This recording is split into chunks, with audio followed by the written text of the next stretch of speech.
I'm Nupur Chawla, teaching English literature at Mercury College, Delhi University. This is the second part of the lecture Daneil Defoe and the English essay. And this lecture is, another constituent lecture in the ongoing series on the English essay. So, in the previous part, we had talked about why Defoe and the English essay. Why did we pick this up? When seminally, principally, Defoe is known to us as a novelist. We established that. Next, we discussed, how and why Defoe was also called as the predecessor of Steele. So, which means that he played an important role in the setting up of the genre of the essay, of the English essay, as we know it through the Tatler and the Spectator.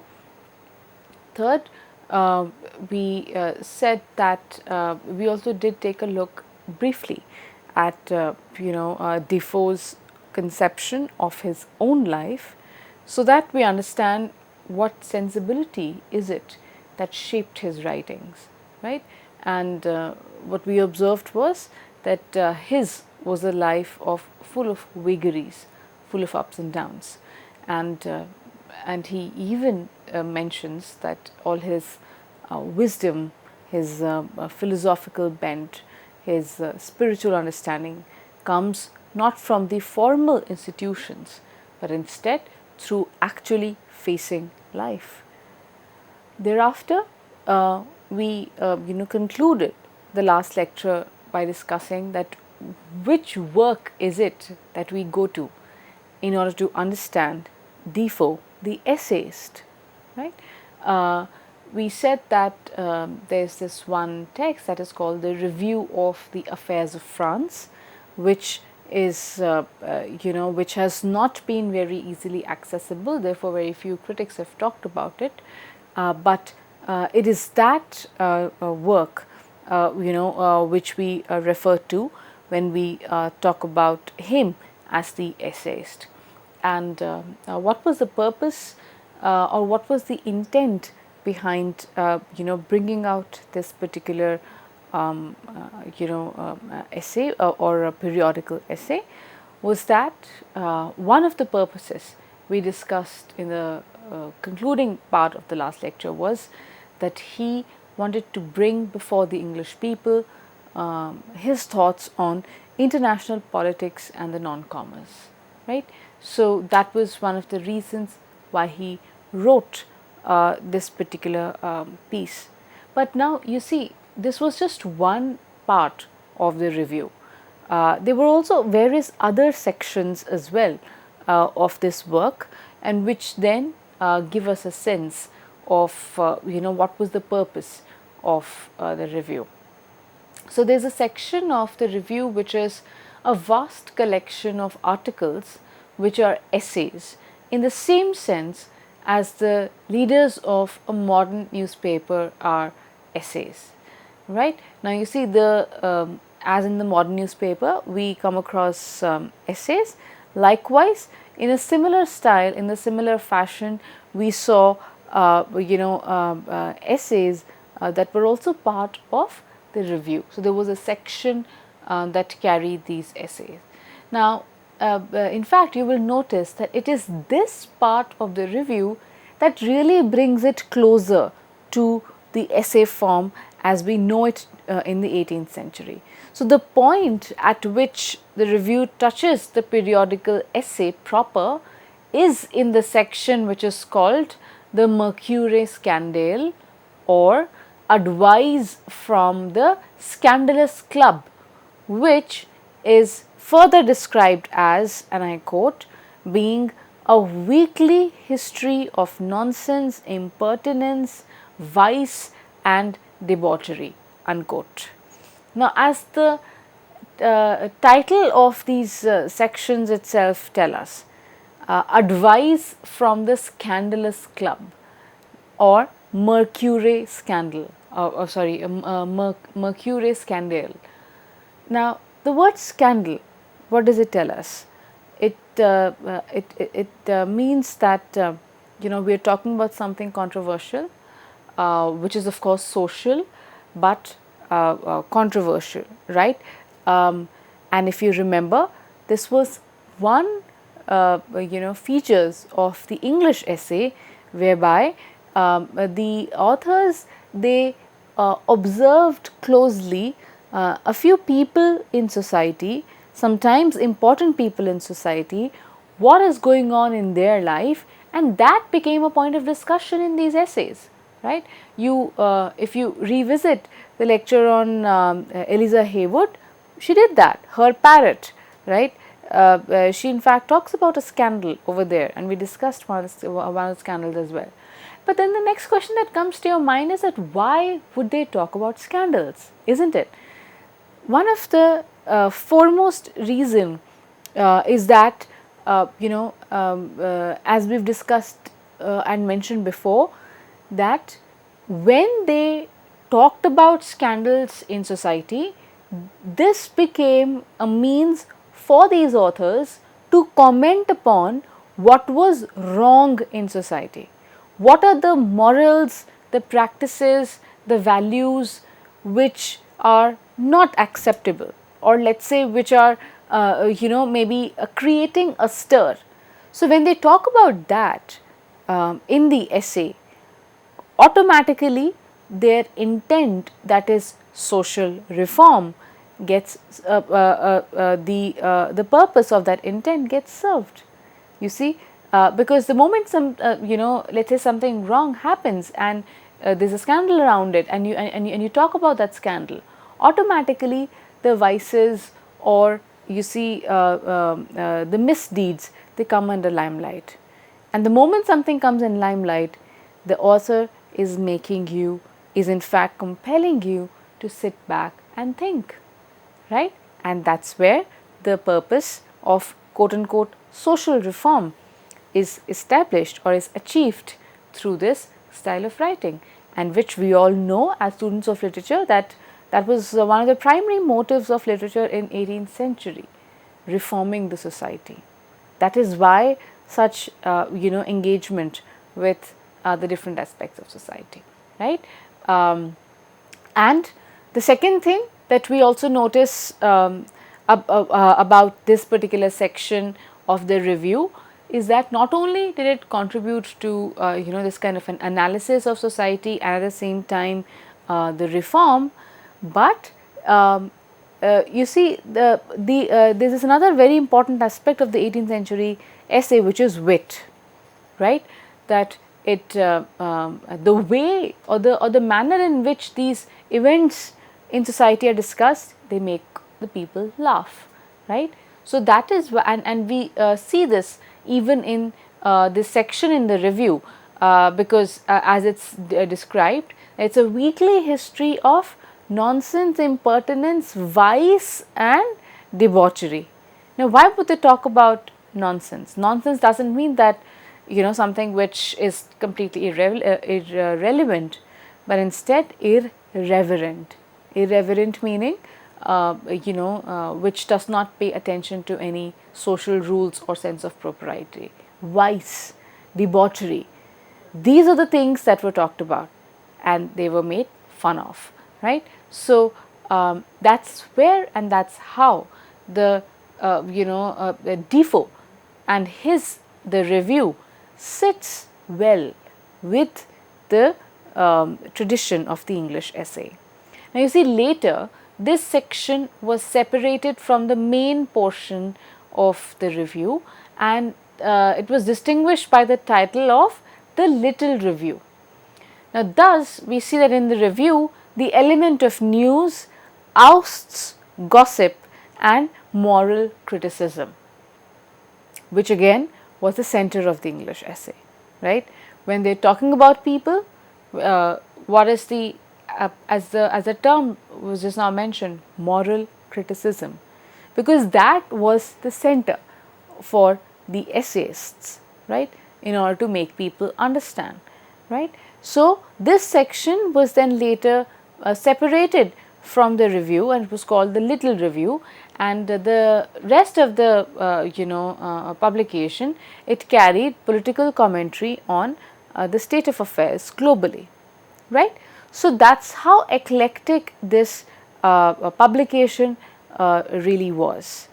Now, as I had mentioned, that it's important for us to get a kind of a comparative analysis, that where does Defoe stand vis-a-vis the other more famous publications of the time, that is the Spectator and the Tatler. So what were they doing, or what kind of content was being published over there, that as compared to Defoe. So when we look at that, it tells us it gives us a better sense of the overall genre, right. So that's why the next thing that we say is that, on the other hand, the Tatler followed a line of development precisely contrary to the review. On the whole, the Scandalous Club is of, we understand, no great literary value.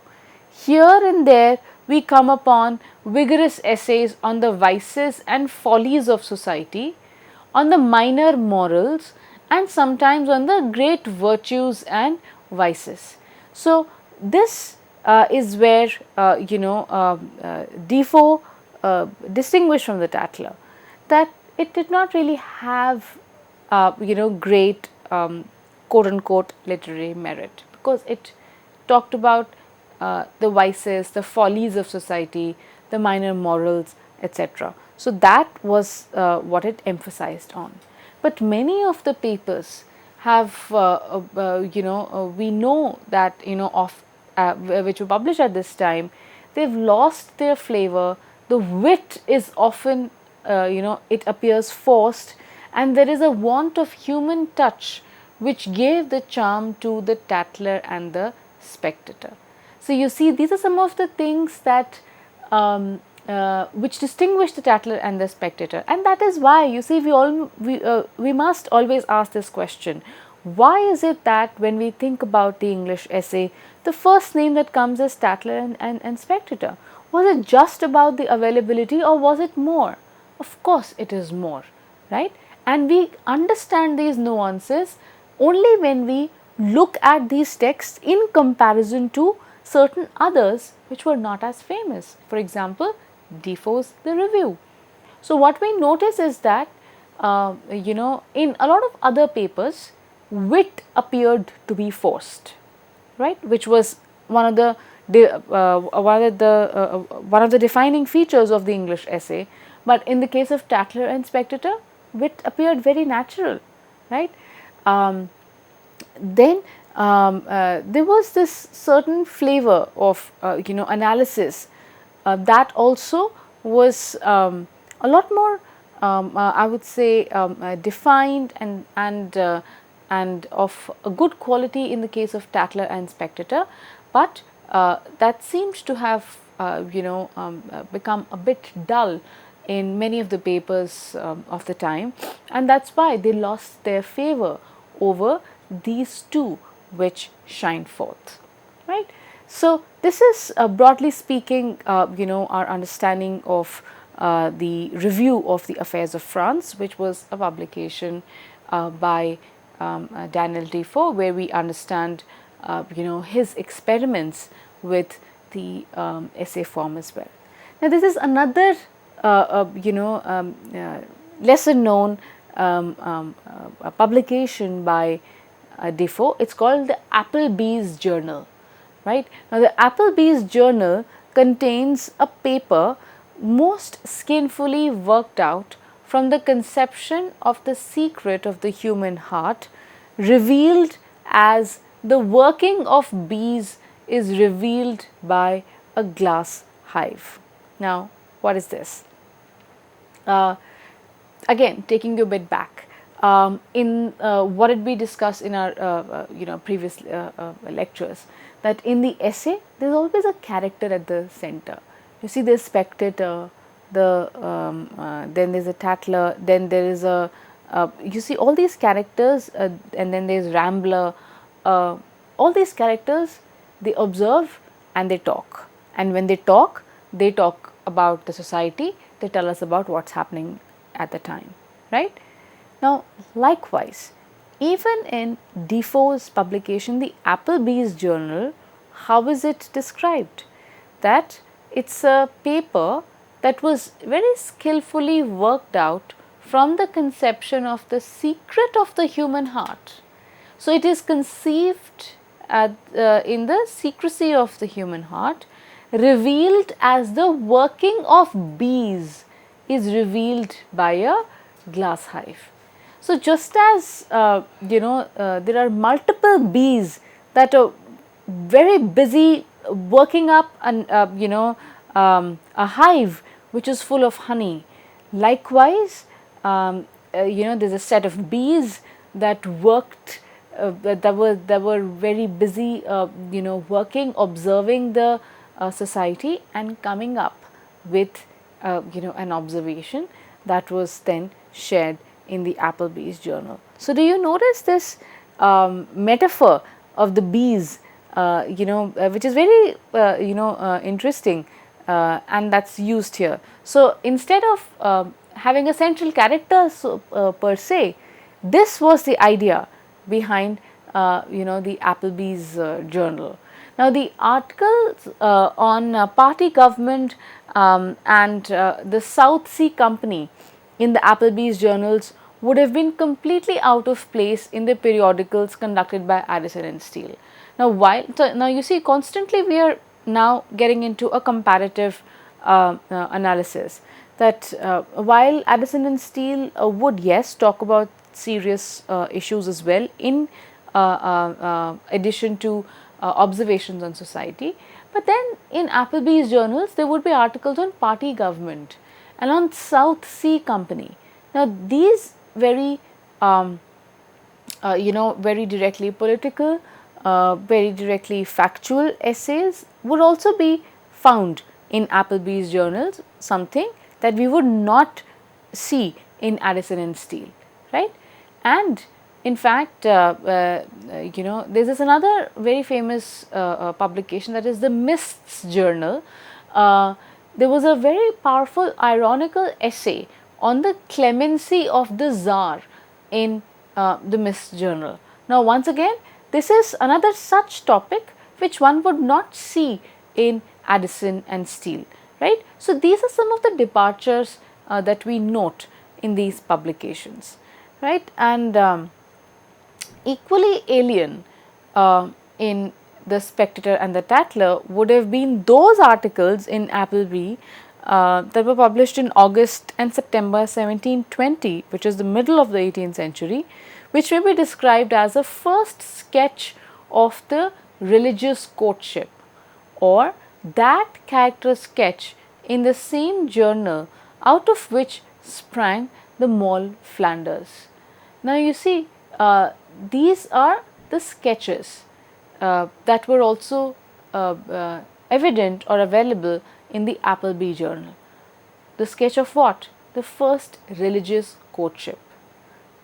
A character sketch of another individual from which sprang our central character, that is Moll Flanders. Now, such sketches once again would not be seen in the Spectator and the Tatler, but were and in fact articles surrounding these would be only evident in the Appleby, right? Now, you see, there was also a lot of ephemeral stuff in these essays, for no man could maintain uniform excellence along such speed and volume of production as Defoe's. So, while there were these essays on serious topics, on there were sketches of the religious courtship, etc. But along with that, along with political commentary, along with observations of people around in society, there were also certain, there was also such stuff that was not of much importance. Why? Again, taking you back to the beginning of the lectures, it was a 5,000 page publication. So, there is bound to be that part of it as well, which did not really strike immediate relevance, right? So this is once again something which would distinguish Defoe's contribution to this form as compared to the Tatler and the Spectator, right, which were a lot more sharp, which were a lot more astute in their observation. Now from there we come to discussing a third. Now you see, we've talked about the Review of Affairs of France, that is one work by Defoe that we've talked about. Then we briefly looked at the Appleby Journal, which was another work that we commonly, not commonly, but that we refer to when we are talking about Defoe's experiments with the essay form. Now a third one that is considered to be a masterpiece is the grand essay on the instability of human greatness, right. Now this was suggested by the funeral of the Duke of Marlborough. That's when he wrote it. Now that there was something in the subject which drew out the best that Defoe had to give, and is indicated by the eloquence of the reflections on the death which appeared in the same journal about 3 years later, right. So the instability of human greatness is an essay that Defoe wrote on the funeral of the Duke of Marlborough, and the way he talks about death in the kind of eloquence that we notice here, that is quite significant and is important for us to note about Defoe, right.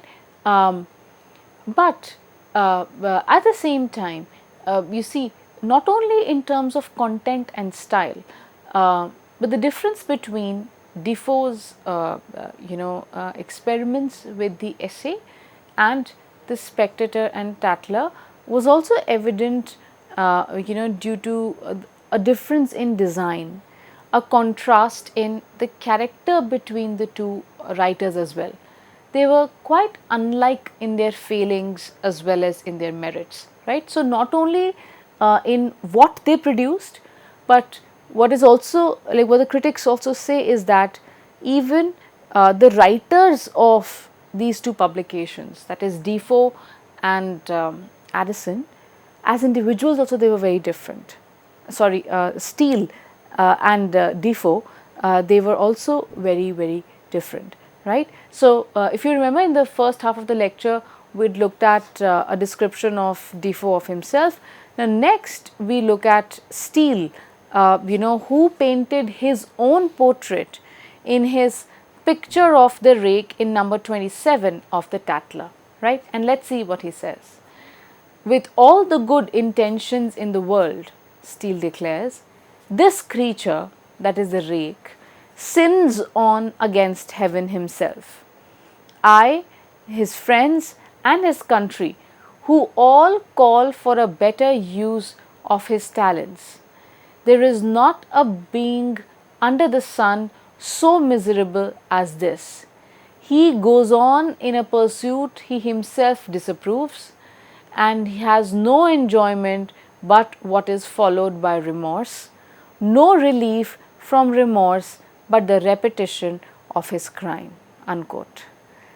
Now you see, this is how Steele has painted himself in the character of the rake in the Tatler.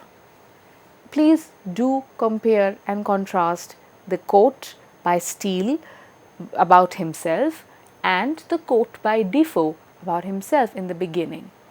This will also tell you about the two writers and their different conceptions. Now here Steele has been a little more creative. He has created a character, right, but through that character he is believed to have talked about himself, right. This creature, he says, sins against heaven. Why? Because even Steele was writing about that stuff which was not allowed, right. And he says that this person was very miserable, right? He goes on in the pursuit he himself disapproves of.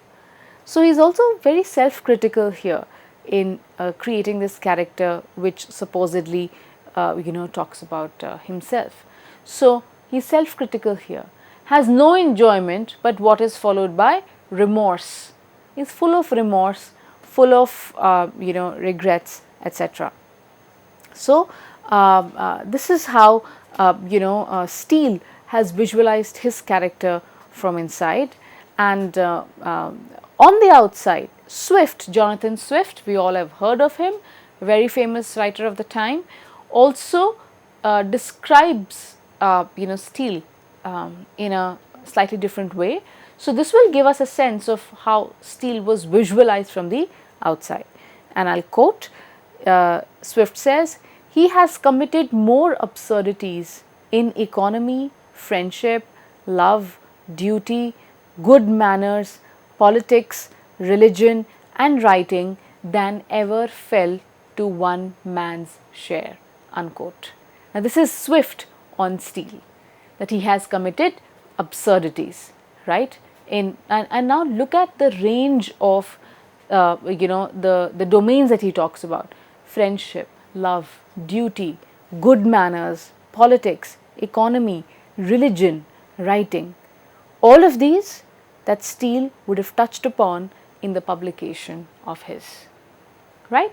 So with this we get a sense not just of what Steele, the way he presented himself, but also at the same time what Jonathan Swift thought of him, that was his contemporary. So you see, in this lecture we've noticed, through a discussion of Daneil Defoe and his work, the review, we've understood how was he different from Steele, and also from the two very seminal works of the English essay, that is the Spectator and the Tatler. The points of differences and similarities we've discussed in this second lecture. So, and in the coming lectures we're going to further continue this discussion and look at certain other contributors to this form of writing. Thank you.